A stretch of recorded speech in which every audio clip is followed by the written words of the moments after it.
Le Cidobre, c'est mon pays.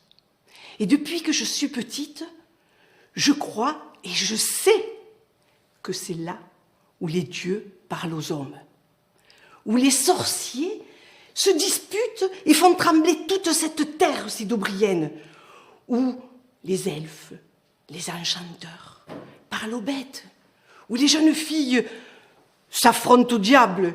Elle est sage, mais elle est coquine. Où les génies, les mauvais génies, gémissent sur les ruisseaux. Il y en a même un qui pleure d'amour. Oui, parce que mon pays, c'est un livre de contes et de légendes.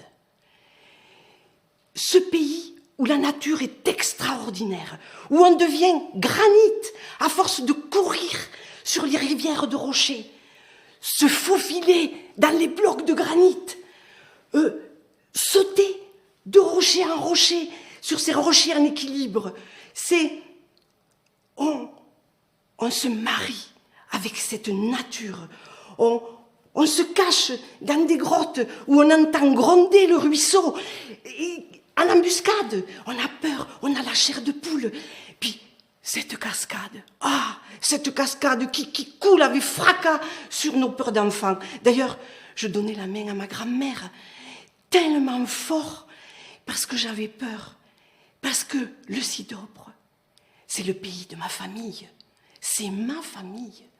Vous savez, mon grand-père, j'allais sur ses traces. Mon arrière-grand-père, il a déjà construit le lac du Merle. Vous savez, ce lac romantique avec ses nénuphars, qu'il est beau le soir à la tombée de la nuit. Et puis, il a construit le bassin de Rivors. Partout, il y a des chemins où je mets moi mes pas dans ses traces. Et puis mon père, cet artiste, Jean Cros, que j'aime tant.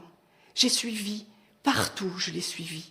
J'ai lu ses poèmes, j'ai vu ses sculptures, je me suis plongée dans ses récits et je l'ai suivi partout. Parce que il parlait de cette terre cidobrienne, ma terre cidobrienne. Ces hommes du Cidobre, ces tailleurs de pierre, tout lui appartenait.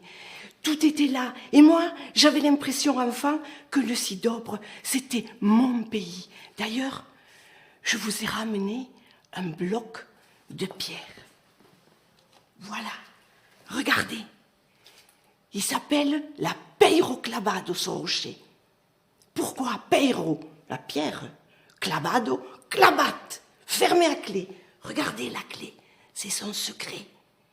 Il est là depuis 300 millions d'années, il vous attend.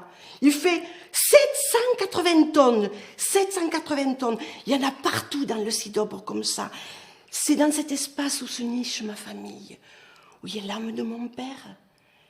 Écoutez, venez dans le Cidobre, parce que ici, la nature, les hommes et les dieux s'entendent à merveille.